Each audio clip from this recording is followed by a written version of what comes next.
فلاديمير زيلينسكي لم يكن سياسيا محترفا، بل كان ممثل كوميدي ومقدم برامج في أوكرانيا. أشهر أعماله كان مسلسل خادم الشعب الذي بدأ عرضه في 2015، حيث لعب دور مدرس تاريخ يصبح رئيسا للبلاد بشكل غير متوقع بسبب فيديو انتشر على وسائل التواصل الاجتماعي ينتقد الفساد.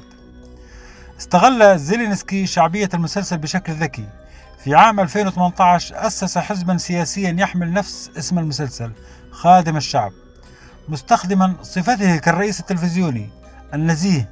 خاض الانتخابات الرئاسية في 2019 بشكل مباشر وغير تقليدي، وهزم الرئيس المنتهي ولايته بنسبة كاسحة وصلت إلى 73%، محققا قفزة من النجم الكوميدي إلى قصر الرئاسة في وقت قياسي. أرجو الاشتراك أعزائي، إلى اللقاء.